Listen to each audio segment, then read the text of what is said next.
Have you or a friend or a family member suffered from an autoimmune disorder? If so, you've probably been led to believe that this is a lifelong condition and it's impossible to turn around. You've likely been told that you'll have to take the medications for the rest of your life with no relief in sight. The fearful reality also exists that once you've developed one autoimmune condition, you're far more likely to develop another one or even multiple conditions. Why is this? Is it possible to reverse this deteriorating process? Is it possible that your body has the mechanisms within itself to reverse disease and heal?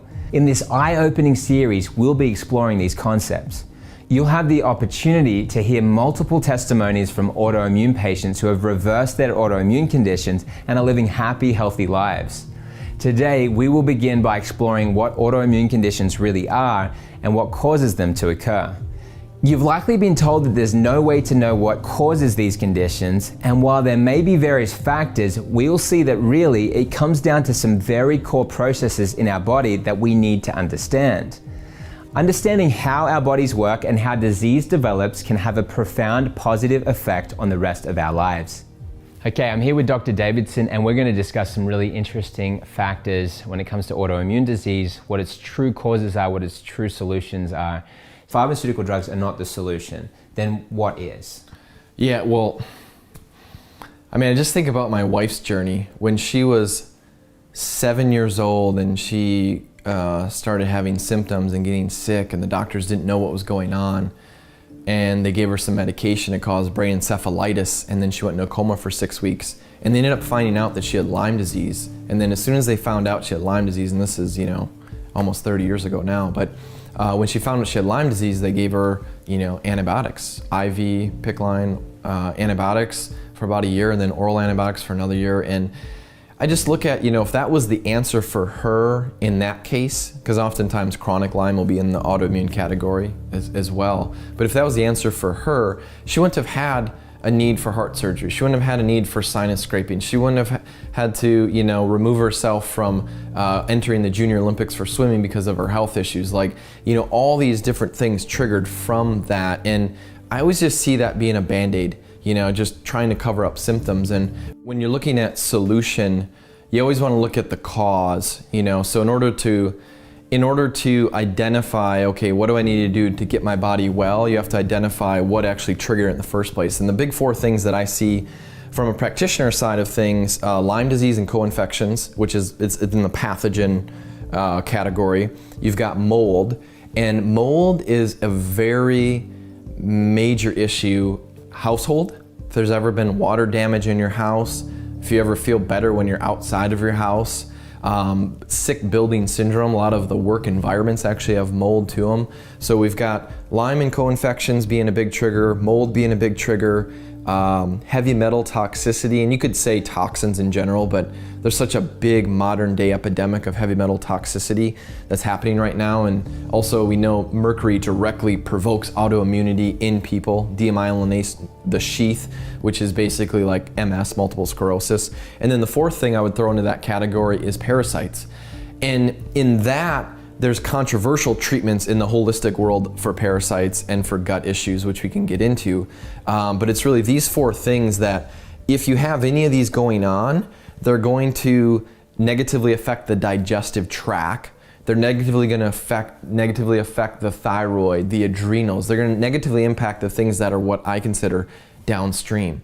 So oftentimes, even in the functional medicine world, we'll go through an adrenal protocol or we'll go through a thyroid protocol, to try to help support that organ. The question always to ask is, what is the source of that? And if we can identify what that is and then remove it, now all of a sudden everything that's downstream can start getting better. And from an autoimmune standpoint, Dr. Alessio Fasano, 2009, actually wrote an article in the Townsend Letter on this. And he basically said that when you're looking at autoimmunity, you can consider it a three-legged stool.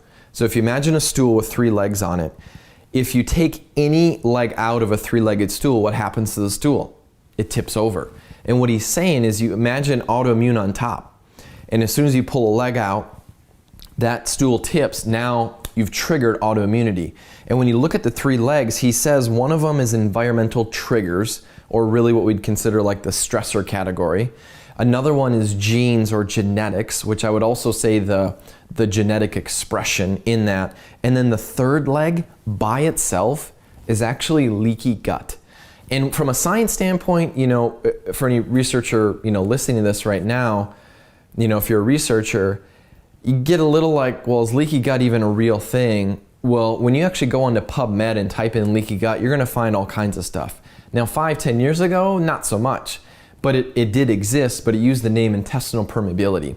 So intestinal permeability just means that essentially, that there's essentially the junctions in your gut are open bigger than they should be, letting things in that shouldn't be. And when you let things in, like big undenatured proteins or, any type of food, any type of pathogen, let it in, now the body's gonna start attacking it. And that's usually where autoimmunity starts getting triggered. So the gut, for sure, super important, leaky gut, but it's usually a downstream issue, like mold, parasites, heavy metal toxicity, Lyme and its co-infections are usually upstream of what causes downstream issues like gut issues. And we can't forget about the mental, mind, emotional stressors, but that's another piece to the puzzle too. So my name's Arthur. I live in Central Virginia. I'm 53 years old. And I'm a very outgoing person with a successful flower business. And then I had a series of personal trauma in my life. My sister died, I was separated from my wife, and my body just couldn't handle the stress. And I started seeing symptoms all throughout my body, my joints, my tendons. I had depression. I wasn't able to function. And this started snowballing until the point where I almost couldn't get out of bed. In fact, I left my job. I took a leave of absence and moved back in with my parents at age 45 in order to try to regroup. But they didn't know what was going on with me. And I went through a series of doctors, probably 15 doctors over a 2-year period, anywhere from endocrinologists to cancer specialists to everybody, a whole wide range of spectrum. And I still wasn't getting better. And I didn't know if I would ever get better. And I did so much research on the internet, and I had leads that went nowhere. And then finally, through word of mouth, I came to Dr. Bush here, and he was so good with me. He sat me down, and I brought in all these pills that previous doctors had given me to treat me. And he said, you don't need any of that. Your body will fix itself if given the right tools. And these are things that anyone can do. I had burning joints, pairs of burning joints, and tendons that were just on fire. I couldn't walk without really excruciating pain. Everything was swelling, and he said, your body is just, it just can't handle the inflammation. It's like it's trying to put out fires everywhere, and you have to slow everything down and give it the proper technique. I got depressed. An athlete who can't exercise is almost fatal. And I really did get depressed, and I said, gosh, I'm never going to be able to walk again without pain. I was fearful of things. My world just sort of closing in on me. And he gave me the steps to get out of that. So one thing I had while I was sleeping was no pain. That was my one grace, was no pain while I slept. But as soon as I woke up, took my first step, bam, the pain would start. And it would continue with me all day and actually ramp up until bedtime. And I'm like, oh my God, I got to do this every day? And so suicide did cross my mind, which is hard to imagine because I'm such a positive person. How many times would you think about something like that? Well, it got to be, almost every day you'd think about it. Like, I can't live like this. There's no way. What kind of quality of life do I have here? It wasn't the way I wanted to live. So I was given a 5-step plan on how to get better. The first one was switch my diet to alkaline, eating things that don't cause inflammation in your body. So you have a list of things that are alkaline, things that are acidic, and things that are in the middle. Try to eat as much on the alkaline side as possible. Vegetables is a good thing. Avoid some of the meats, the heavy meats, and then a lot in between. But I have to refer to my list all the time because I can't always remember. Avocados is a good one, I know that. And then you drink 1 glass of vinegar water every day. So you take a regular glass of water, add some vinegar to it. It's a little tart at first, but you drink it and you acquire taste, and suddenly it becomes part of you. And now that's all I drink. And I walk around with my vinegar water wherever I go, and people make fun of me, but I'm not in pain. So I love that. And then the probiotic, that are some of the new ones that are out there, Restore is a great one. And your body's able to process foods that it normally couldn't handle because today's food is raised not the way it used to be. And so that was a big thing. And there's some other things that, the whole picture, it's a holistic approach that covers everything you do. Some people say, well, do you cheat on your diet? Hell no. I want to feel great all the time. So if that means eating a bowl of lettuce instead of that pizza over there, I'll do it. It was an amazing experience for me to go from what I seemed like was near death, suicidal in fact, to living life to its fullest, culminating with running a triathlon. Are you kidding? So I've got nothing but great things to say for the holistic community. And to anyone who's in a difficult position, don't give up, because there are answers out there, but you got to look in the holistic direction. It was Dr. Bush's techniques that fixed me. And boy, it just changed everything with just a visit, one visit. It's great to be with you. I'm concerned about the number of people in the world who are stricken by conditions and they're confused. They don't know what to do. 50 million Americans right now have autoimmune conditions. I've seen some statistics where they're trying to estimate perhaps it's 72 million plus, some say 80 million, and then all of those I think are probably ignoring the fact that it's going to be a lot higher, because if you have a look at Alzheimer's and dementia, 1 in 3 seniors is dying of Alzheimer's or dementia. And from my research, I'm seeing autoimmune components to those neurodegenerative diseases. And so then that's 1/3 there. And then cancer, 1 in 2 for men, 1 in 3 for females. Cancer, to me, and you can correct me if I'm wrong, but is a sign of a weakened immune system, right? So a defense system that is not working properly and is perhaps having to fend off other pathogens, is not able to fend off something like cancer. So I think, do you think it's possible that the statistics are actually a small reflection of what's really going on in Western countries? Absolutely. I mean, there's a common thread, and as you pointed out, the immune system is the core, and what we look at is with people with autoimmune conditions, their own body's T and B cells start to attack their body. If it attacks the thyroid, it's Hashimoto's. If it attacks the skin, psoriatic problems and lupus. They have problems with the joints. They have various areas, and if you think about the immune system in cancer, we have oxidative stress and free radical damage. And so in almost every case of cancer, there's high levels of reactive oxygen toxic species. How big do you think the autoimmune problem is for the world today? Yeah, the numbers have not been well studied in the last few years, but we have done them in decades past, and the numbers started to get scary enough that you on your journey right now, I think you're going to find out that you are just one of millions in the United States that are dealing with some subset of this autoimmune or immune dysfunction phenomena. In the early 2000s, around 2001, an AIS study was published looking at the incidence of thyroid autoimmune disease, which is arguably the most common autoimmune condition that we see in the United States. And this was done, interestingly, in 12-year-old girls. And so this was the first kind of population universal screening that had been done in young children. And so in this 12-year-old population of middle school girls, they found an astounding 25% already positive for autoimmune antibodies to their thyroid.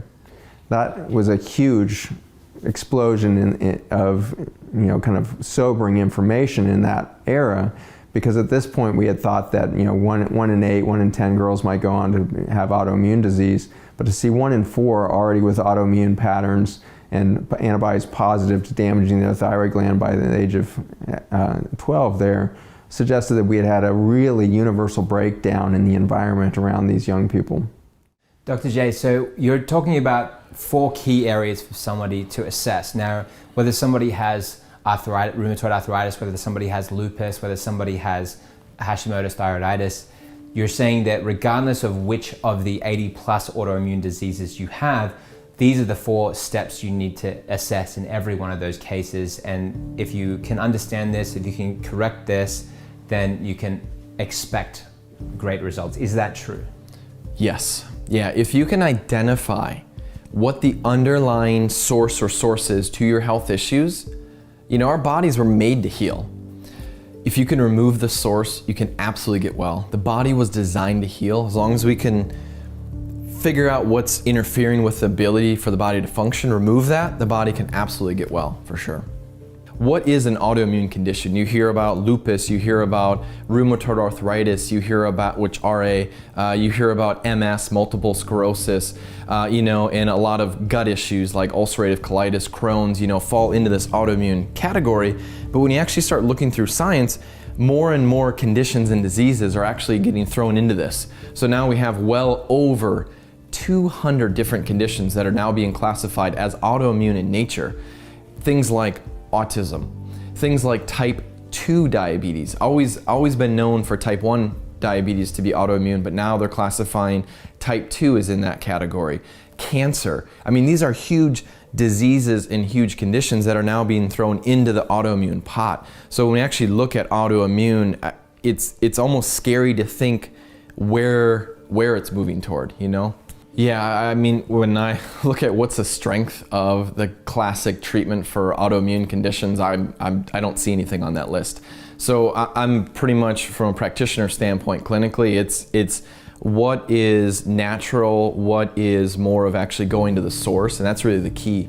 Because when you boil it down, autoimmune means that there's an imbalance in the immune system. It's often referred to that it's your body attacking itself, which is correct. And it's all involves the immune system. So of course, when you look at autoimmune, there's immune in the word, right? Immune system, the one primary goal for the immune system, and this is all that it does, is it kills stuff. It kills pathogens, it kills bacteria, it kills viruses, it kills parasites, and that's its job. Right now, we're dealing with an onslaught of chemical toxicity, which is starting to trigger autoimmunity that our bodies were never meant for, and it gets us into a bad place. But backing up and looking at the immune system, we've essentially got two arms of the immune system. We've got the Th1 and we've got the Th2. Within each arm of the immune system, there's a bunch of different chemokines and cytokines and things, but essentially you can boil it down to we have two basic arms of the immune system. And technically there's more to it, but this is a really easy understanding. So we've got Th1 and Th2. When you have an infection, like let's say you get a flu virus, you catch it from somebody, the Th1 immune system is going to fire. It is the fast acting. And think of these as they're both, military, right? We've got the Navy and we've got the Army. So they're both military, but they work a little differently. So we've got Th1 that comes in, it tags things, and then Th2 is that immune system that then comes in later, more longer term. So when we have autoimmunity, essentially what's happening is we get stuck. We get dominant Th2, or we get stuck and we get dominant Th1. So the immune system is firing one way, or it's firing the other way. And this is really more of the scientific approach and the understanding of autoimmunity. And so much of what's happening right now in our society with Th1 and Th2 becoming imbalanced is this toxicity epidemic.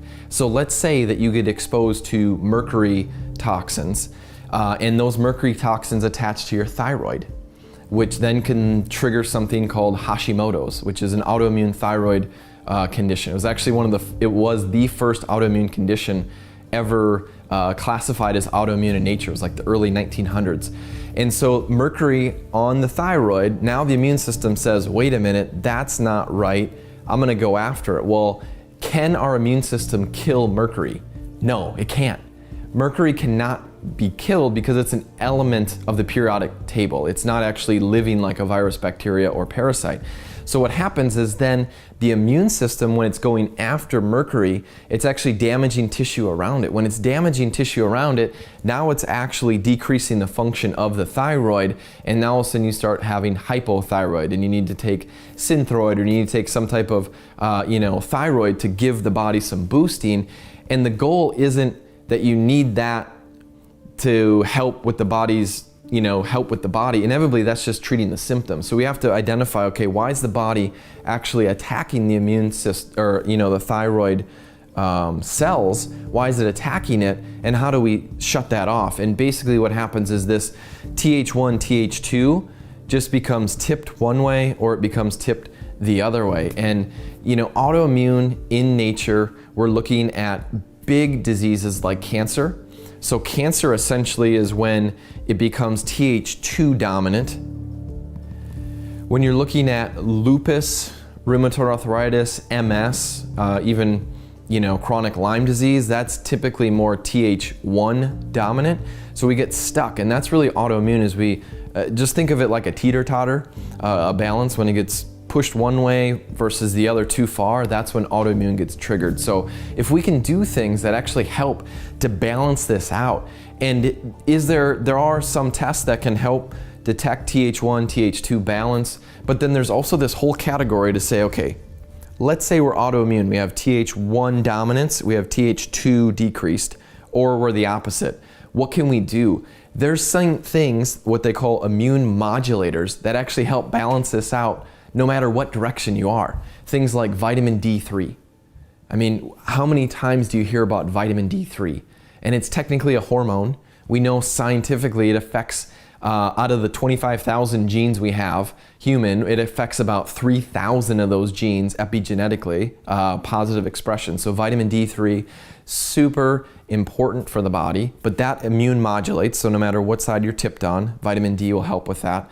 Colostrum actually helps modulate the immune system, Th1, Th2. Vitamin A, vitamin E, glutathione actually, superoxide dismutase. So there's actually many beneficial things that can help to help balance the autoimmunity of it. Now these things I don't think are the end-all solution. I think there's more steps, and we have to really peel the layers back to really find out the causes, but they can also help kind of calm down those autoimmune reactions, autoimmune storms that people get into. Essentially, these autoimmune disorders are all manifestations of your immune system malfunctioning and appearing as various symptoms at different times. The names given to these different diseases are simply classifications of symptoms themselves rather than a true diagnosis of what causes the disease and how to treat it. Thus, at times, depending on the medical professional who is doing the diagnosing, one person may be diagnosed with different conditions depending on the current symptoms they are manifesting. Hi, I'm Rachel Carnuth, and my daughter, when she was 9 years old, was diagnosed with an autoimmune disorder called juvenile dermatomyositis, which was skin rashes on her face, on her legs. She had arthritis in her hands and arthritis in her knees, and we were able to find a holistic doctor to help us and get us on this road to recovery. In my hands I had arthritis, and I could feel like at school I stopped doing the monkey bars because my hands hurt. I could only close my hands like this much, but now I can close them all the way. My skin rashes were on my eyelids and my cheeks, and a little on my neck and on my leg. Wow. And you had arthritis in your knees that was diagnosed that you didn't know about, and your hips. At one point, when we didn't realize what was going on with her, she was sick. We were living overseas, and she had this terrible stomach pain and was so weak after being sick that she couldn't even jump up one flight of stairs, like one little step. But now we laugh because she could jump like 3. So she had a lot of muscle weakness too associated with her autoimmune disorder that she eventually got diagnosed with. Cecilia was, one of my patients. She'd been, little girl, she was diagnosed with a disease called juvenile dermatomyositis, which is basically it's a skin and a muscle inflammation. So it manifests with rashes. It manifests with a lot of pain. Now, this little girl was a gymnast, and she couldn't get on the bar. It hurt too bad. So, one of the things we did with her is, of course, autoimmune disease. You've got to look for, 4 triggers, the 4 big common denominator triggers. So for her, she was gluten sensitive, and it was very obvious, but we tested her genetically to confirm it. She was also allergic to things like tapioca and squash and mango, like foods, real foods, whole foods, right? So, go figure, you don't change those things, the problems don't go away. So you've got to get the diet cleaned up even more than just going gluten-free, going beyond that, right? And then she had several deficiencies, several nutritional deficiencies that we had to get corrected as well. And so within about 4 months, it didn't take very long. I mean, we went from, first meeting her to getting her diet identified where she needed to be, to her following that, and then just within about 4 months, she's able to get back up on the bar. She's able to do gymnastics again. The skin rash is going away, and it's almost gone at 4 months. At 5 months, the skin rash is gone. How does that make you feel as a mother? Amazing, amazing. I mean, it was the hardest journey ever, but you know, God brought us through it and led us on certain paths, and one of those was Dr. Osborne, and it's amazing to look back and know that she's completely healed through all her hard work, and it's a lot of cooking and shopping involved, but she's done it. I mean, she's had to change her diet, and she's had to take supplements and learn how to do all that. And it was a slow process, but looking back now, my husband and I just like, wow, because it's been a little over a year since we saw Dr. Osborne, and she's amazing. The other way to deal with this would be to try to deal with it at the source or the root cause of this. And that is difficult because disease tends not to be something that is caused by one specific thing. It's not like if I take one medication, you know, usually it gets rid of my symptom. But because when we're trying to look at the root cause, your body is always looking for an out. As far as like if you were to abuse it in one way or the other, say you are to cause damage to one pathway, your body will say, okay, it's not working this way. I'm going to try another. And so it has a lot of different ways for it to deal with the way that we abuse our systems until things just really break down. It's just lost everything. So that's why, you know, when we address it with lifestyle, you can't just say, okay, I'm going to put on one herb, or I'm going to now exercise, because I used to not do that. You can't just go about it with one therapy. I mean, you know, a monotherapeutic approach is not going to work. And with lifestyle, you have to understand all the different mechanisms that may be broken, and do your best to address as many of them as you can, as soon as you can. And especially the more serious your condition is, you have to be committed to it. And that is psychologically, I think, a challenge, because so many of us, you know, we like to take our aspirin for our headache and run. You know, I tell people, if we think about it from, you know, the perspective of, you know, when we get sick, for instance, we have a fever, and we're used to taking something to bring that fever down because we feel a lot better. That fever is not a bad thing unless it gets out of control.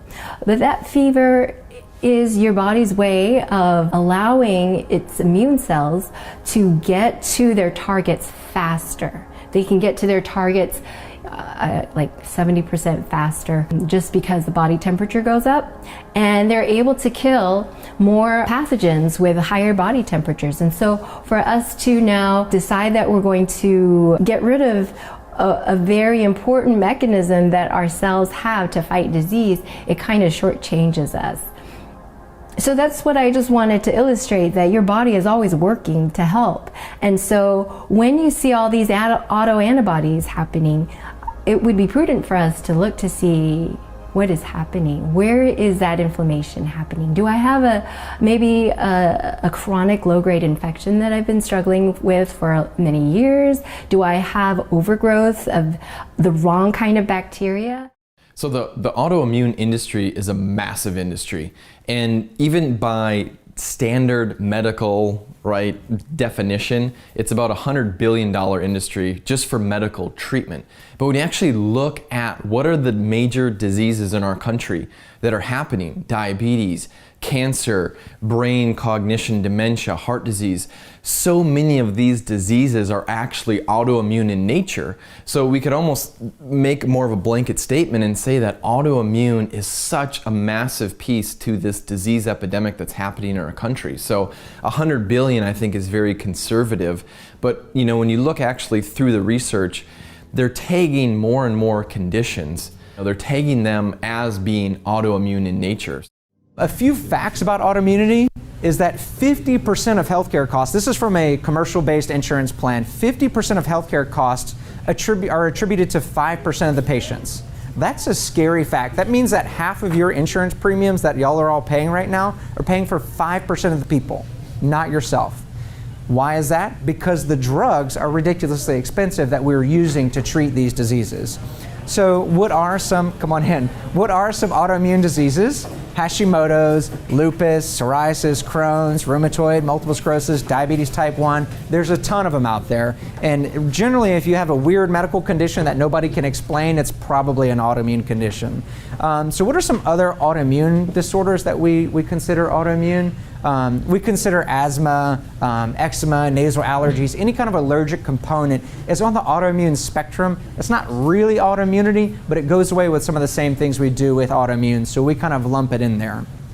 And then is autoimmunity inherited? Oftentimes people will say, well, my mom had Hashimoto's, so that's why I have Hashimoto's. So Hashimoto's or autoimmunity in general, you can be predisposed to, but just because your parents have it doesn't mean that you're gonna have it. It is reversible. We've seen it. We've got patients to prove it. Y'all have probably seen or heard of people that have reversed it. And so if you have a propensity towards autoimmunity, you can protect yourself from it by taking some of the same measures before you develop it. So if you take home anything from this lecture, it's actually this tree. Because all of us are a tree, and we have our roots, which is our gut. Our gut takes all our nutrients and rain and sunlight and all that and makes it all into energy, right? There's no other energy source besides what you put in your mouth. So our root system is our guts, and everything that you see above is our systems, our symptoms, systems, whatever you want to look at it. So let's call one of those branches is autoimmunity. So say you start developing symptoms, one of those branches is an autoimmunity. And then we want to get a little more specific and say, well, that specific branch is Hashimoto's, because the symptoms that go along with that are brain fog, fatigue, joint pain, and you have some Hashimoto's antibodies. Well, that's important, but we don't want to stare at the fruit too long because that's not the root of the problem, right? If you've got a dead branch of a tree, are you going to go looking at the leaves and say, well, clearly the leaves are defective because they're dead? No, you're going to go look at the branch, then you're going to look further down, you look at the roots, wonder why isn't it growing, right? So that's one branch, but what about the other branch up there? 30% of people who have one autoimmune condition develop a second and even multiple others. So while you may have an autoimmune condition that may not be that severe, you might develop a second one that is more severe. So I say that, and I don't want to scare people, but if you have Hashimoto's disease, your risk of developing a second autoimmune condition, which might be diabetes type 1 or multiple sclerosis, those are really potentially life-changing. Yes, Hashimoto's and brain fog stinks, but not being able to see from multiple sclerosis is a lot worse, right? And so the things I'm hinting at with those other apples are paralysis, blindness, numbness. Those are signs of multiple sclerosis.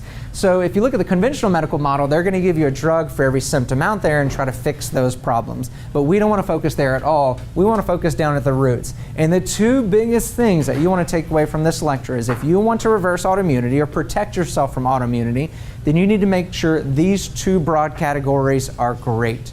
Your gut is your #1 life support. If your gut is not healthy, if you don't have the right balance of bacteria, yeast, digestive properties, then you are predisposed to really anything, but especially autoimmunity. There's a powerful tool set that's valuable to all people. Whatever condition I have as I'm watching this series, every single piece of information is going to be valuable to me. What would you like to say in regards to that?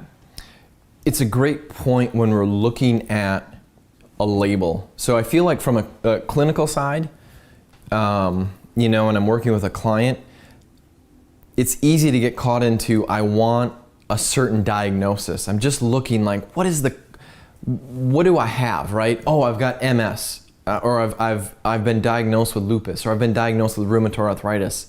And then it's like all of a sudden it stops from there. Like all I wanted was a name. And I would say, let's remove the label, because inevitably it still's not telling us what's the source of it. Like why did MS or RA or lupus show up when you're 35 years old and you didn't have it when you were younger? It's obviously not genes, it's something got triggered, something's a source of it. So let's just try to put the label to the side and boil down and try to figure out, okay, what are the underlying issues in my body and how can I remedy them? When you're looking at autoimmunity, Sjogren's, Tourette syndrome, lupus, RA, multiple sclerosis, fibromyalgia, chronic fatigue, like any of these diagnoses, from a clinical standpoint, I always want to rule Lyme disease out. Now, am I saying that if you've been diagnosed with any of the ones I just mentioned, you have Lyme disease? No. But so oftentimes, Lyme disease is known as the great mimicker. And if we just say, oh, I've got RA, and we stop trying to figure out, well, what triggered that? Why do I even have it? If that is a correct diagnosis, then we stop looking at the source, where it could be a bacteria like Lyme disease that actually triggers this, or mercury toxicity, right? You get a filling drilled out, the mercury exposure sets the body over, and all of a sudden you developed MS and you're not sure how that happened. We don't want to just settle for a label. We always want to look at the source. We want to find the source and correct that. Autoimmune disorders are one of the most misunderstood conditions in medicine, in my opinion. Most of medicine is operating off of an old paradigm, an old thought process where they are operating under the assumption that the immune system in an autoimmune disorder is actually an overactive immune system. An immune system that's overaggressive and overactive and over-vigilant, if you will. And the truth of the matter is that's not the case.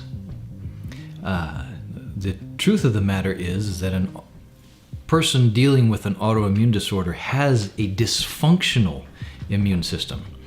They have an immune system that has lost its ability to differentiate between who's good and who's bad. And because of that, the immune system may be attacking different tissues in their body, different types of hormones or different aspects of different organs, or so on and so forth. The thing is, the immune system is not overactive. The immune system is misguided and has lost its ability to tell what's me and what's not me. Okay? I'll give you an example. There was a heavyweight boxer some years ago. His last name there was a chicken company with the same names. This particular boxer was ferocious. He was, they would unleash this fella in the ring. He'd come across the ring swinging, and he didn't quit swinging until the other boxer was done. He was amazing boxer. And so I want to use this analogy. Okay, we have a boxer that is the heavyweight champion of the world. We have another boxer that's his opponent. Okay, but let's say the heavyweight champion has a cold. Okay, and he doesn't feel well. He goes to the ring and he has a round with this other fella that's also a professional boxer. Okay, this other professional boxer just has his way with him for the first round. Okay, the first round, the champion gets beat up a little bit, right? Well, let's say we go into round two, and not only is the champion beat up a little bit, but we blindfold him. Okay, he comes into round two blindfolded, so he can't see his opponent. He knows there is an opponent there, but we also put both cornermen, all the judges, and all these other people, we just let everybody into the ring.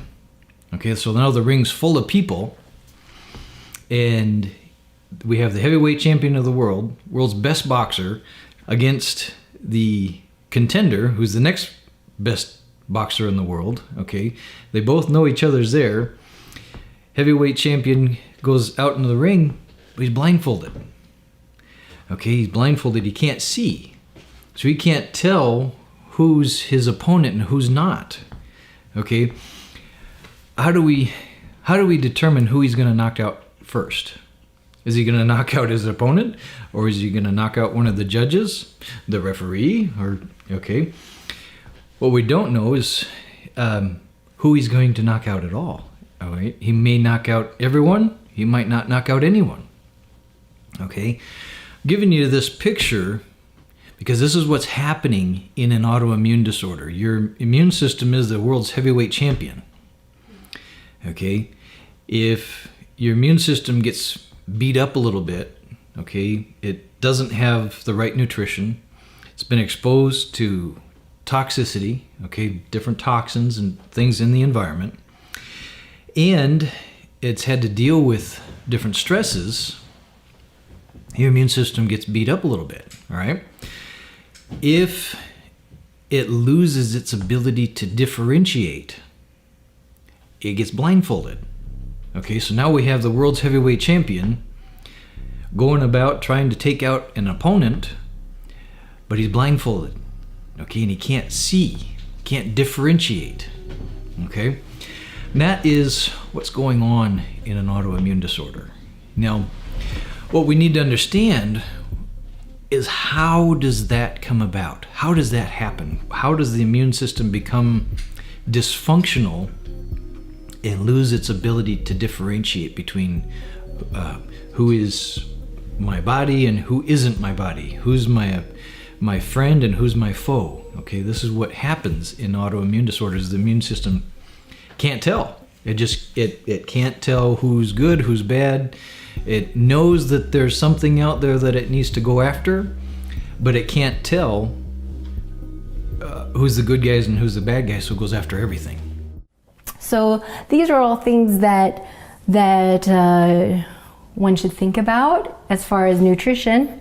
One way to help ourselves with seeds and nuts and beans and grains. These are difficult to digest. And so if you are just being diagnosed and you're very sick, I'd recommend that you maybe avoid some of these. You know, I had to avoid nuts for about a year.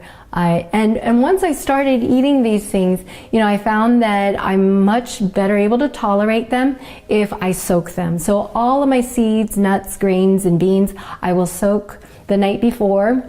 And that helps with getting rid of some of these, what they call anti-nutrients, things that make them more difficult to digest. You know, now that I've gotten a lot better, I'm able to tolerate them. I'm adding them more and more, and finding that I can add them back in and not have the difficulties that I had. And you might wonder, like with nuts, you know, I mean, we want to have some of these things just on hand. You know, you don't want to be having to soak them and be like, oh, I felt like eating some almonds. Oh, I got to go soak them. So first, you know, when you buy your batch of nuts, soak them overnight, and then, you know, it'd be good to invest in a dehydrator and then dehydrate them.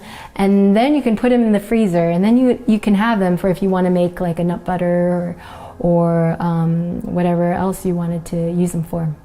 So that was one way. And the other reason too, I should add, like why they might be more difficult right now for someone to handle is, number one, I think that our digestive systems are not working as well, just because of all these insults that we are suffering.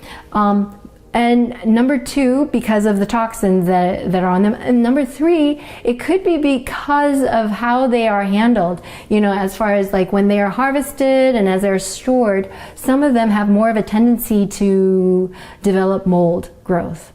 And you know, if they're not totally dry, if there was some rain, and you know, it's not inconceivable that your food will have a tendency to develop mold. Actually, I think, you know, Dr. Colin Campbell in his book, The China Study, talks about how in the Philippines they were having lots of children of wealthy families getting liver cancer because they were eating all this peanut butter, and the peanuts had developed aflatoxin. And you'll find that with corn. Corn is a real source, and there are other nuts, for instance, that are more likely to develop mold, like cashews. Cashews can have more of a tendency. And so that's why, you know, if you're very sick, no matter what kind of illness that you have, especially cancers and these types of things, you want to maybe stay away from the nuts for a while. Or if you're eating them, just make sure that you are soaking them. And I'll tell you, you know, when I was having my condition, I could not tolerate nuts for a year. And the way that it would manifest for me is I would have muscle and joint pain. And so within a number of hours after eating whatever I ate, and sometimes it was more rapid than that, but I could tell there was something that I ate that didn't agree with me. And so I feel pretty fortunate. Like some people think, oh, you poor thing, you can't eat these things. And I feel like I'm pretty fortunate in that at least I can tell. Like some people with food sensitivities, they have other manifestations. They might develop acne, so skin manifestations. They might develop neuropathy, weakness in their arms or legs, or it might affect their cerebellum. And so this, I think, would be much more of an issue. And so that's why, you know, you don't always know. You can't tell. And because some of these are delayed in their responses, it might be a day or two before you figure it out.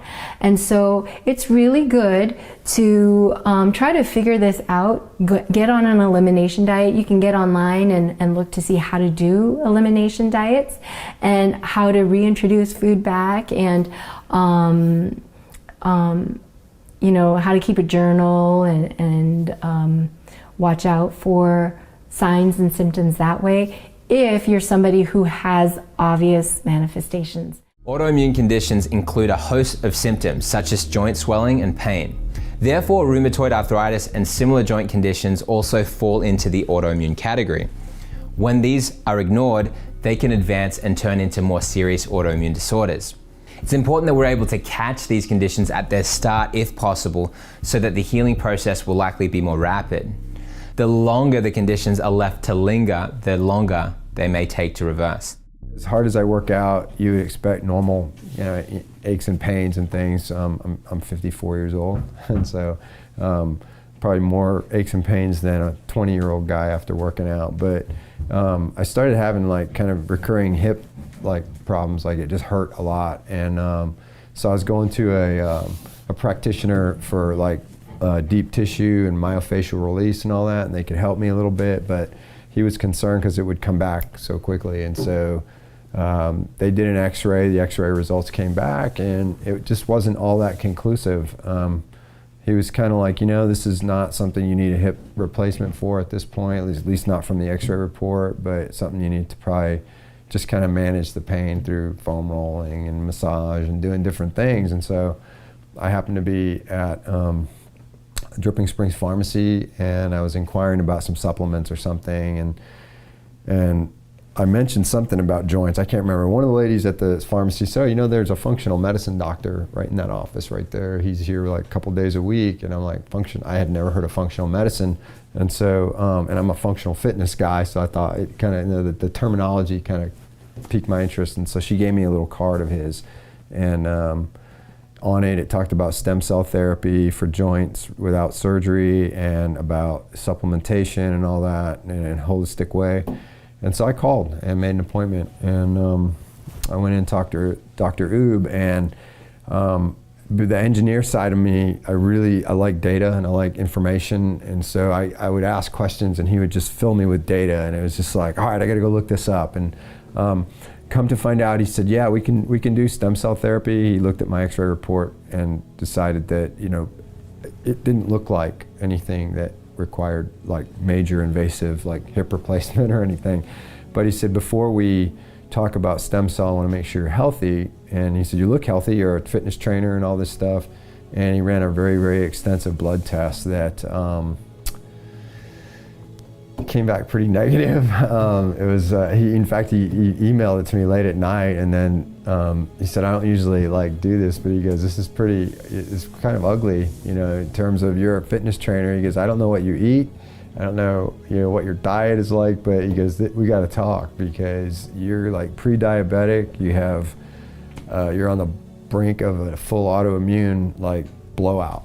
And there's a lot of, lipid profile was off the charts. I mean, no B12, I had no omega-3 fatty acids. And he's like, all right, so we went and we reviewed the report. And I had to admit that at some point, I mean, I know about nutrition from my training, but I was more of a do as I say, not as I do kind of trainer, unfortunately, at that time. I thought, hey, I work out 3-4 days a week, I look good, so therefore I must be okay. And what he showed me on the on the blood results was that I was really not okay. You know, discussions with Dr. Oob and the information that he's given me and the books that I've read now, it's like you can also reverse autoimmune conditions strictly from the way you eat. In fact, one of the books that I read said that like 65% of autoimmune conditions is diet, not genetics. So you can be completely predisposed to, you know, genetically to an autoimmune condition, and it doesn't mean that your genes have to express that condition if you eat right. And that to me was like that was my light bulb, bright light moment, is that I was really literally eating myself to death, or to a very miserable, you know, environment of autoimmune stuff. So this is Steve's actual blood levels. When he first came to see me, he actually came to see me for hip pain. Actually, he referred someone else to me before he came to see me for stem cell therapy. So he came to see me for a hip pain that he thought he was going to get stem cell therapy for, that we were going to help him regenerate his hip. And I said, wait, Steve, let's do some labs before we do that. He didn't know that he had rheumatoid arthritis. So we diagnosed Steve with rheumatoid arthritis, and he's been having this hip pain and migratory joint pain for years. So after, I think this is about 6 months, I didn't write it down, about 6 months, his rheumatoid factor dropped by 4, from 22 down to 18. Now that may not seem like a really big drop, but if he drops by 4 one more time, he's normal. He is technically normal, and he has reversed rheumatoid arthritis. This is a debilitating arthritic condition. I don't know how many of you people know or have seen anyone with rheumatoid arthritis. It is disturbing what they look like in their 70s and 80s. Their hands are just riddled with arthritis. Their fingers point the wrong way. It's horrible. And to think that this can be changed by removing gluten and dairy and sealing leaky gut instead of Humira is incredible. And Steve did it. So he also had lupus. He was on the lupus spectrum. So if anyone knows what this test is, it's called an ANA test with a reflex. The ANA test is a way to throw out a broad net and catch as many fish as you can in the autoimmunity sea. And then when you drag that net up, you see if you've caught any fish. If you catch any fish, you're listed as positive. Done. You caught a fish, an autoimmune problem. Then they try to identify as many of those fish as they can. And so they run 10 or 12 of the individual test and say, well, we didn't identify in the fish, but he's got some sort of fish in there that we don't know what it is. Steve was not that way. He flagged positive for 3 different fish in his autoimmune soup. And then 6 months later, completely negative. So this is what I was talking about with the shorter you have an autoimmune condition, the easier it is to reverse. So Steve's lupus was likely a lot younger, and his rheumatoid factor, his rheumatoid arthritis, has likely been going on for years to decades, and that's why it's going to be a little more stubborn. Yes, Christy? I have to add that this patient was extremely dedicated to the changes he was making. Yeah. Almost unrealistically so, as looking at it as somebody who's also deals with lupus spectrum. I couldn't imagine, I saw his devotion to those changes, and that's why he saw those results so fast. So not everybody's going to be able to make those changes like he did. He was just completely, his mindset, he's a CrossFit trainer. And so the time and efforts that he spent in it was extraordinary. It was above. And so it can happen, but just know that he really strived to make those changes, and it was absolute dedication on his end. So I'm here to talk about a few different things that can help with healing our body and healing the inflammation in our body. And one of the things that we could do for that is eating right. Eating right is one of the biggest things. And let's talk about a few things that I did with ulcerative colitis. And all of it could be anything ranging from eating whole grain foods to healthy fruits and vegetables, to drinking water right, to sleeping right, to resting, to exercising, to go out and get sunlight and sunshine. So we keep hearing the word whole grains and whole grains. What does it mean to have whole grains? Whole grains is something that you get straight from the plant. So wheat, whole wheat, rice, buckwheat, amaranth, rye, barley, millet, teff, and I can keep going on. All of these are whole grains that grow out of the soil, and then we pluck it and harvest it and eat it. What is processed food now? So when we take the same grain, which is wheat, and then we send it through machines, and then we break it down and we grind it up, and then we add things to it. We add preservatives to it. We add things that we've already pulled out of it, all the different vitamins that are processed, and then we try to inject it back, and then we call it, oh, this food now has more vitamins than it was processed to before. It's because that we are processing it too much to make breads and tortillas, and different cultures have different kinds of ways that you process your grains. So eating whole grains by itself helps our body to break it down, to digest it in the right way, and to absorb it in the right way. So that way we're not going through a whole process of eliminating things, adding things, and adding preservatives to our food. So whole grains could be any kind of things, and different cultures talk about different things. And then we also talked about being gluten sensitive. There are many grains that have the gliadin, which also could be called the gluten in it, that is not really digested or absorbed in our body, and that's why we're not able to absorb or digest that food, so it becomes a toxin in our body, and it causes more inflammation in our body. So some of the grains are like rice.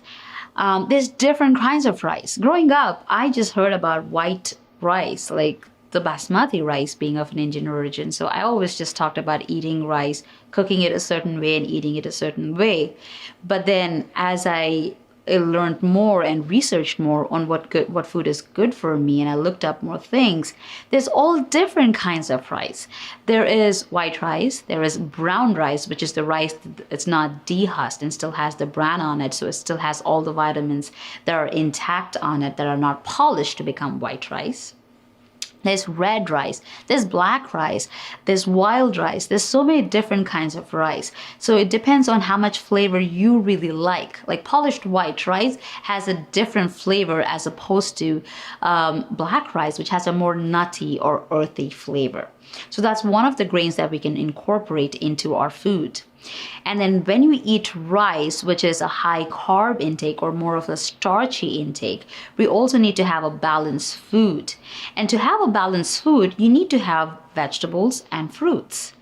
And a complete protein, as we talk about, is not just protein by itself, which is like eggs or steak or chicken. A complete protein is when you're actually combining a protein with another food, which it could be a carbohydrate, it could be a fat, and you're combining both of them, and now the body is able to absorb both of them together and digest it well. So that way it actually releases all the different vitamins and minerals that has to be going into our body and then perform the right functions.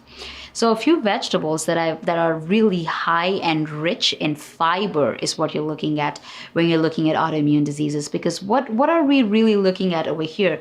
Let's talk about the different things that we actually do to treat inflammation. Dedication and commitment are really a plus when fighting autoimmune disorders with functional medicine. You can't just do it halfway and expect to see results.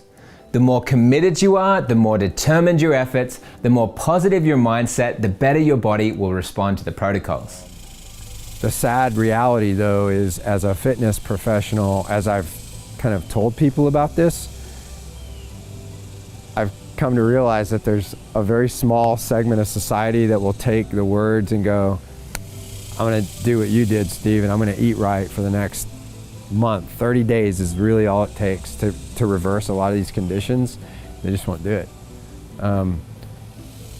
Because there's pills they can take, like prednisone or other anti-inflammatory drugs that will help you get rid of the symptoms, but you haven't actually solved any of the underlying problems. But what proportion of people have you found that will say yes and those that say no?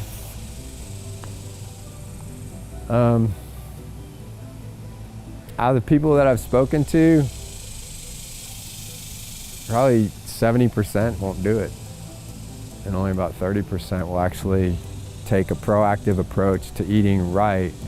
And because the issue is, it's not, you can't just eat right a little. You got to go all in or nothing, and that's because, like, it's not about removing gluten most of the time. If that ends up being the thing that ruined your small intestine, is the gluten problem, then you can't just eat a little gluten because the problem's still there. And like Dr. Ebe explained to me, and now that I've read, is like, if your immune system starts to fire off on gluten because it recognizes gluten for some reason as an invading body, it has a long memory.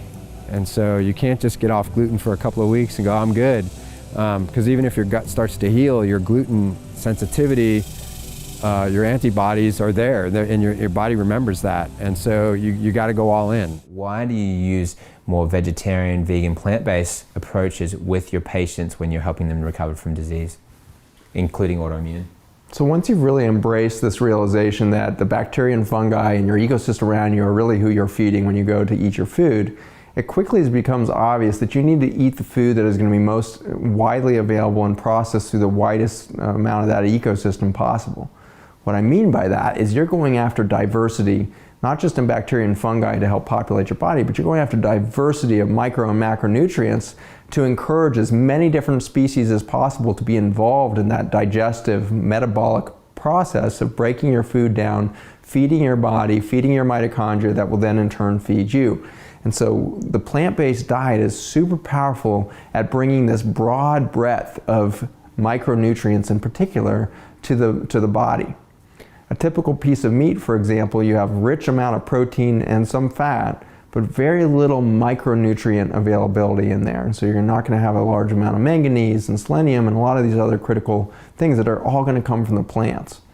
And so the joy that I have in teaching a plant-based diet and the confidence that I have about it is not so much that I know exactly what vegetable or fruit or grain or nut or seed you should or shouldn't be eating. It's more a sense of I know that your bacteria and fungi need the most diverse micronutrient panel as possible, and we're never going to find that in the simple meat and potatoes diet of the American cuisine. We're going to find that in the bountiful colors and the extreme diversity that's available in the world of the vegetables, fruits, and beyond. The immune system, its role that it was designed for is to defend the body and to repair the body. And you see this with the various levels of the immune system, for instance, in the skin. The skin is a protective barrier, and it is also part of the immune system, as well as are all of our protective barriers. If you look at the digestive system and the role that the cells within the digestive system play, 80% of the immune system actually resides in the digestive system. And so, you know, I think we are accustomed to trying to reduce our body parts to having their one or two roles, but they all interact together, and they all, each one needs to be healthy for other parts of the body to be healthy. And one way to illustrate how that all works would be, for instance, say, you know, if I stubbed my toe, and you might think, well, it's just a toe. Why would that affect you? Well, I mean, if I break my toe, stub my toe, injure myself, that pain, for one thing, it's very distracting to have a lot of pain anywhere in the body. And the other thing is that that one action of hurting myself in any area causes me to, causes my body to recruit cells, to recruit cells that would be going to other places to do other things, and then they have to come here to defend and repair. So you can see that if you have any kind of injury anywhere in the body, that it is going to, number one, cause inflammation, and number two, it will draw upon the resources of the body. And so you will need to have more resources, better resources to take the place of what is happening. I think that's one of the mechanisms that is happening with all the disease that we have happening in this country, autoimmune disease being just one of them. It's that there's just so many things that are happening to overwhelm the immune system. In this country, we have anywhere from 23, then NIH says 23.5 million, and then another website, I can't remember what the name was, but it says that we have upwards of 50 million people who have autoimmune disease, and that number, of course, is growing every day. 50 million is an incredible amount. And the thing is that by the time they get to the point that they have enough antibodies, they are diagnosable, it's been developing for many, many years, because it's not like you wake up one day and you have a disease. It's something that your body has been trying to deal with for a long, long period of time. And then at one point, you know, you've heard that term, you know, it was the straw that broke the camel's back, and that's the type of thing that happens with our diseases. And you have to remember that, you know, we define our diseases based upon certain numbers that when they get high enough, we say, okay, that's a disease now. For instance, diabetes. You know, a lot of patients will say, I don't have diabetes. My doctor says that, I'm borderline. And so it's controlled by diet. The thing is that we all know there is a spectrum. You know, you might start out with a fasting blood sugar of about 85 or so, and then it might start trending upwards, or you might be having very elevated high blood sugar levels after you eat. These are all things that are getting worse, more frequent, and causing more symptoms as our blood sugars are more elevated for longer periods of time, until you get to that point where your fasting blood sugar is over 200, and now you're diagnosable as someone who has diabetes. And it's the same thing for autoimmune disease. You know, if you have, for instance, a low-grade chronic infection, or if you have gut bacteria that say you've been on a major antibiotic, and you've had significant stress, and you have all these things that are contributing to your gut health not being very good, and the gut bacteria being unhappy with their home, and now you have new bacteria that are able to put up with the kind of environment that you are providing for it, with, you know, whatever kind of toxic lifestyle practices that many of us have. You are going to find that you are going to suffer from this low-grade inflammation, low-grade infection that many people don't realize that they have. And it is causing, when you have inflammation, it causes cell death. And cell death results in contents of the cell being released into the environment. So when you look at one of the root causes of autoimmune disease, which is inflammation, essentially anything that causes an inflammatory response in the body can trigger autoimmune disease. And this list is yay long. Top of the list, toxic thoughts, toxic foods, toxic pharmaceuticals. Virtually every pharmaceutical you're going to take is going to have an inflammatory response on the body. It is absolutely mind-boggling to realize that the products that we put on our skin and our hair, that we brush our teeth with, all this stuff is laden with chemicals, and to whatever level, whether minor or extreme, it will cause an inflammatory response. So we have leaky gut, okay, we have fatty liver, we have these are two particular organic issues that lead to autoimmune disorders. Okay, and they do this, one, leaky gut, undigested food floating into the bloodstream, causing an irritation and an inflammatory immune response, which eventually leaves the body in an inflamed state, number one, but leaves the immune system exhausted. Okay, so the immune system, because of if we're eating 3 times a day and the immune system has a inflammatory response every time we eat, it wears out the immune system. it gets to where the immune system gets to where it's exhausted. Okay, and so it gets tired of having this level 5 alarm 3 times a day. Okay, and that exhausts the immune system. As the immune system gets exhausted, it starts to act it starts to dysfunction. Okay, it has a faulty function then, and that's where autoimmune disorders start to happen. The other thing is the liver that is not filtering properly. Okay, whether due to toxicity or nutritional deficiency or both at the same time. The liver is not filtering properly all these toxins that we're exposed to every day, which there's 80,000 known toxins that we are exposed to on a daily basis just in our homes.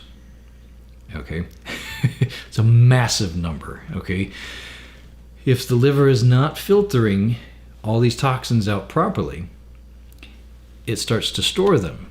When the storage bin is full, guess where they go?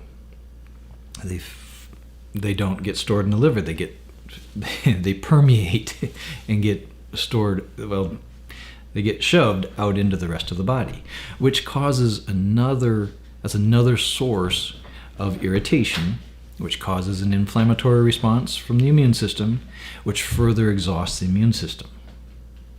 Okay, so I hope I'm painting a picture here that you can understand that if you are suffering from an autoimmune disorder, it's not because you have an overactive immune system. It's because you have an exhausted immune system.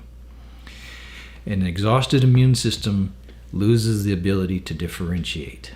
Okay, it's kind of like the blindfolded boxer. Remember we talked about the heavyweight champion, okay? He goes out there. Well, if he goes out there blindfolded, he's super powerful. Okay, he can go out and knock out anybody.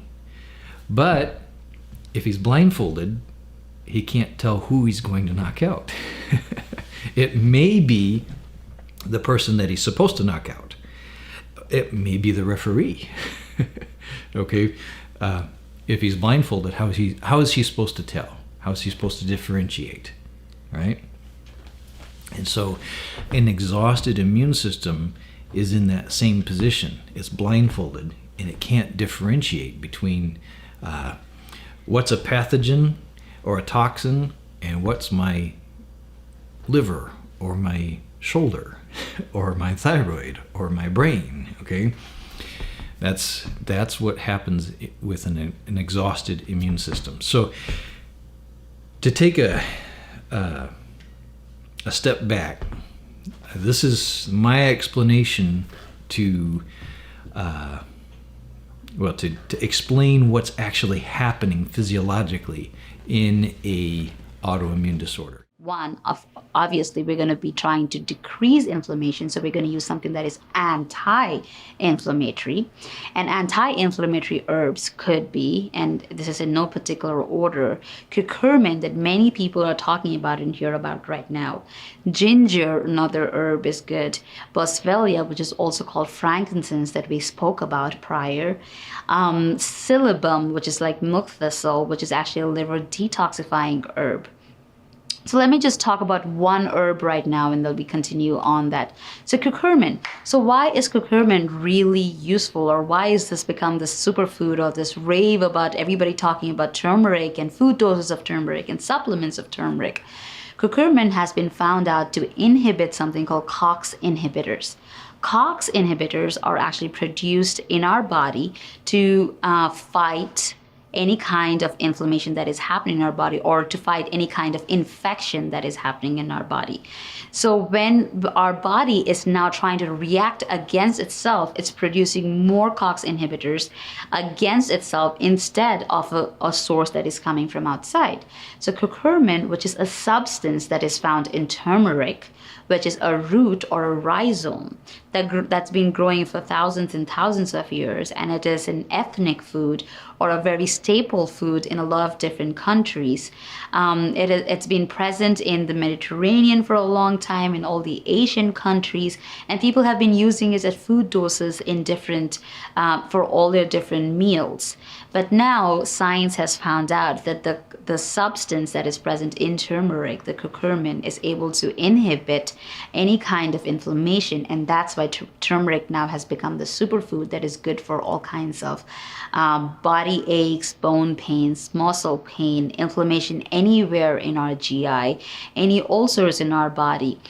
So, but turmeric by itself is it's a substance you can actually make different things about. One of the most common things we talk about when we talk about ingesting turmeric, if you're not using it in food, is something called golden milk. Golden milk is just pure turmeric in either a dairy or a non-dairy alternative that you could use, almond milk, cashew milk, rice milk, and then you add turmeric, and then you can spice it up or season it with other spices. Some of the ones that I like personally using is black pepper or cardamom or cinnamon, and then you can add coconut oil to it, which is the fat that actually helps in absorption of all of these vitamins that we're actually ingesting into our body. And when we do something like this, and when we take this, say we have all of these ulcers in our body, what turmeric really does with the milk is, as it goes and travels through the digestive system, it is coating the digestive system in a way that it is actually coating all the ulcers, the inflammation. It's like a soothing balm. Like when we get hurt and we have this open area, and the way we put a band-aid, so instead of putting a band-aid, if you use an ointment or Vaseline or something like that, you're actually using a soothing balm that will prevent external forces to come and infect it further or to abrase it any further. And it's not something that will just last forever and ever. It's something that you have to keep doing again and again to prevent inflammation, and at the same time it will also cause healing in the body. Another herb that is very commonly used for inflammation is ginger. And ginger, again, has been present for thousands and thousands of years. People can eat, and this is also another rhizome that grows underground. So when we purchase this, we're not only getting the ginger by itself, it's all the nutrients of the soils, the probiotics that you're getting with it, the prebiotics that you're getting with it, all the different nutrients that are present in the soil that are being absorbed with ginger. And ginger has also been shown to be anti-inflammatory. And ginger is not just used for inflammation, but it is used for all kinds of GI upsets, for gas, for bloating, for constipation, for heartburn. So ginger does the same thing, and you can use ginger in several different ways. You can just eat raw ginger. Many of us are familiar with eating sushi, and with sushi we're always just using ginger with it, or we're eating raw ginger. This is a very common fruit, or I mean not a fruit, sorry, a vegetable that is present in all kinds of Asian ethnicities, and you can either eat it raw, you can cook with it, you can make teas out of it, you can make paste out of it. Even topical ginger, when you have an abrasion or you get hurt and you have a cut or a scrape, and you just use topical ginger on the place, actually helps with healing of that place. And so imagine what it's doing to us internally. Another different herb that was already talked about, but it was talked about as an essential oil, is frankincense. Frankincense, also called boswellia, has been shown in a lot of different studies to, again, be anti-inflammatory. And when we're using frankincense, it is the resin part of it, because it's not really the herb by itself that we're using. We're using the resin part of the herb. And frankincense is now sold in capsules, as extracts. You can make essential oils, obviously, about it. And so you can ingest it internally, and you can use it externally as an essential oil. So these are some of the inflammatory herbs that we can talk about in autoimmune disease that are more commonly talked about and more commonly used for treatment. So prevalent, and they're lucky because they know that they had it, whereas all these women that don't know they have it, or denied that that's the reason for their symptoms. Yeah. Right. And yeah, these poor women, particularly, obviously being around 10 to 1 women to men, yeah. and these poor women that get so often told that it's in their head. They're depressed. Actually, so that was another piece of the story I didn't tell. So when I first got my results, my primary care person was out because she'd broken her ankle, and I had seen the results the day before because I was in for a routine annual, and I just happened to see them in the computer kiosk. And I saw the antibodies, and I knew what that meant, and my TSH was elevated, and I went in for my results, and there was a physician who was substituting for my primary care person, and the first thing he said was I think I said something like, oh, I saw that my TSH is elevated, and I have antibodies, and that makes sense, because I'd been experiencing any number of symptoms, including the cold intolerance too, and other stuff, and he said, how do you know you're not just depressed? And I wanted to throw the chair at him because it was such a cliche. And I just said, because I wasn't depressed 2 weeks ago or 3 weeks ago, and I have nothing to be depressed about. And I just got up and left and waited for my primary care to say oh, yeah, this is what it is, and here you go, here's your prescription. And then I started the discovery process after that. Wow, good for you. But that's what happens, right? When any number of patients, and especially women, are said, it's in your head, it's not that, you're just lazy, or you need to sleep more, or the classic, you're a tired mom because you've got small kids, and I see these patients too, and I'm like, no, it's not all in your head, and it doesn't have to be this hard, right? They're struggling through their life and their day because they have a hormonal imbalance that's making everything a lot harder. Wow. You're an MD. DO. Yeah, you're a doctor of osteopathy. I remember looking at that and going, oh, cool, same like Joe, Nicola. Yeah, you're a doctor of osteopathy, and so you understand the modern medical system as well as more innovative, natural-based approaches, holistic medicine. So what do you see as being the major flaws within the modern medical system? How is it affecting people's lives for the negative? So I refer to conventional medicine often as cookbook medicine because it's almost like there's a recipe for every diagnosis. There's a set of symptoms. These sets of symptoms, if they check mark the boxes for this diagnosis equal this diagnosis, and then here's the standard of care treatment. End of story.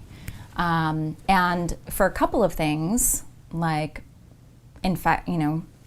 acute infection and trauma, Western conventional medicine is, super helpful, and we need it for those things. But when it comes to, chronic disease, the problem with symptoms, diagnosis, treatment is that very, very little of the time is there ever a question of, well, why? Why are these symptoms being created? Okay, we can label it and the label just allows for ease of conversation, but it's very reductionistic. And it doesn't give people any insight or options or avenues for making themselves well, which I think is almost like a birthright. Our bodies are self-healing, and so it doesn't honor that. It doesn't allow for that truth to be available to people. Did you know that if you're symptom-free, you may still be in the process of developing an autoimmune condition? By having the proper test done, you can determine if you're at risk for developing an autoimmune disorder, and you can take the steps that you need toward prevention. If it is possible to prevent yourself from developing difficult health challenges down the road, would you want to take the best steps possible to be in your optimum health? Well, really the truth is that it most likely is happening to you right now. And it's a scary statement to say, right? Because it to some degree, it's a little more fear-based, right? Like, oh my gosh, but autoimmune in nature is slow developing. And oftentimes symptoms don't show up right away. Symptoms are years later. When you start looking back and it's like, gosh, when did this actually happen? This was probably 10, 20 years ago in development. And when I look at our culture right now, I see a massive epidemic of digestive gut issues. And one of the primary gateways to trigger autoimmune is having gut issues. So if you have any type of digestive symptom, you want to say, okay, this is opening me up to possibly even trigger an autoimmune in my body. So fixing the gut, making sure the gut is healthy is really a critical thing, but it's quite daunting actually when you think about how many people probably do have autoimmune right now. Yeah, I mean, when I look at what's the strength of the classic treatment for autoimmune conditions, I don't see anything on that list. So I'm pretty much, from a practitioner standpoint, clinically, it's what is natural, what is more of actually going to the source, and that's really the key. Because when you boil it down, autoimmune means that there's an imbalance in the immune system. You know, it's often referred to that it's your body attacking itself, which is correct. And it's all involves the immune system. So of course, when you look at autoimmune, there's immune in the word, right? Immune system, the one primary goal for the immune system, and this is all that it does, is it kills stuff. It kills pathogens, it kills bacteria, it kills viruses, it kills parasites, and that's its job. Right now, we're dealing with an onslaught of chemical toxicity, which is starting to trigger autoimmunity that our bodies were never meant for, and it gets us into a bad place. So fixing the gut, making sure the gut is healthy is really a critical thing, but it's quite daunting actually when you think about how many people probably do have autoimmune right now. So I see a lot of immune dysregulation. Autoimmune disease is historically thought to be incurable, and most people come in with a particular diagnosis. So we can talk about like Crohn's or ulcerative colitis or neuromuscular diseases like MS, and they are on a trajectory where they have to, maybe take multiple medications to try to manage the progression and or the symptoms. And yet, even with that, oftentimes, they either become symptomatic again or, they break through the symptom control and they come looking for a new answer. And it's not uncommon. It ranges from just dietary and lifestyle changes being 100% turnaround, no medications needed, completely asymptomatic for, indefinitely, to there needing to be more, disease reversal work, like putting together the stepping stones that led to this signaling to go awry, and reverse engineering that so that people can get back to a place where their bodies become self-healing and they're able to find a place back to optimal health. And I definitely see that with pretty much every autoimmune disease across the board. Antibody, evidence goes away completely. So even from an objective data point, it's gone. And subjectively, they are not needing medications. They, a lot of people actually lose weight in the process too, even when they're not trying, because of the reasons that they're holding on to things to begin with. All of their systems start working better. So, the hormonal system is actually one that is a later downstream impact point from some of these more root cause issues, like whether it's immune dysregulation or these inflammatory processes. So they get their, balanced hormonal signaling back, their mood changes, because a lot of autoimmune diseases come with, suppressed mood. And I would say over 90%, maybe even more than that, have complete reversal of their disease process and their symptoms and are asymptomatic, not on medications. And it's remarkable, and yet, even though it happens over and over again, it's still this thing that's, surprising every time. Because they actually have to do a lot of work to get there. At the same time, we have, a roadmap. I think the main message is that if you keep your buffer resilient and your ability to navigate the influences and the ups and downs and the exposures of life, if you choose wisely and you keep that, buffer in place, you don't actually ever have to get sick. And you don't even really have to engage this concept of aging or, age-related diseases. And it doesn't mean you can't have fun, but there's, there should be that as, highlight points of your life rather than, the thing that runs your whole life. And so if you're able to make as many choices as you can that keeps that resiliency intact, you're good. And you can actually enjoy things, along the way without succumbing to some sort of, disease process or level of unwellness. We're not born with that. We're not born to break down and to get sick. Perhaps you've been in a situation where you've had symptoms that you can't explain, that even the doctors can't seem to explain. Perhaps you've had to have multiple tests done only to find out that they're inconclusive. But don't give up hope. A functional medicine doctor may have the tools that you need to finally be able to understand your puzzling health problems, to help you come up with an ideal plan to heal your body and prevent further conditions from developing.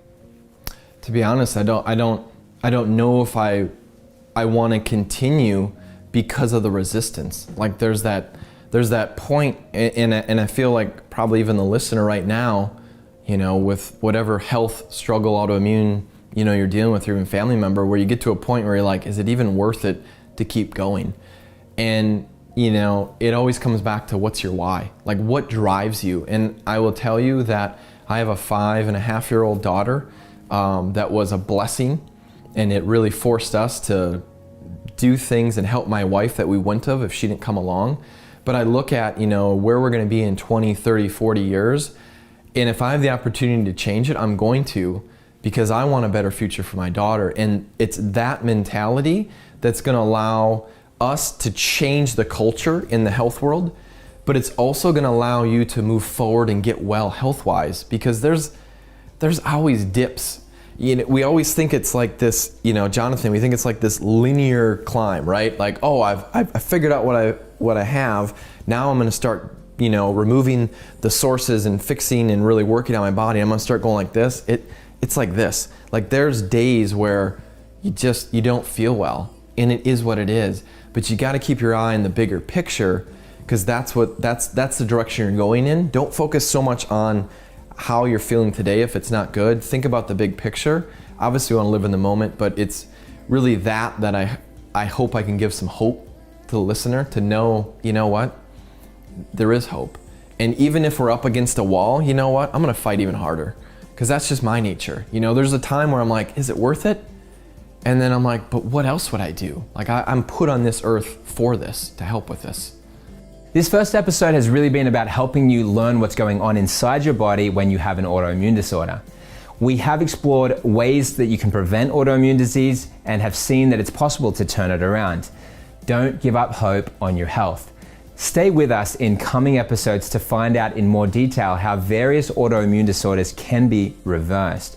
You'll have this incredible opportunity to hear amazing transformation stories from those who've overcome dementia, Lyme disease, adrenal fatigue, and thyroid disease. You won't want to miss out on this life-saving health information.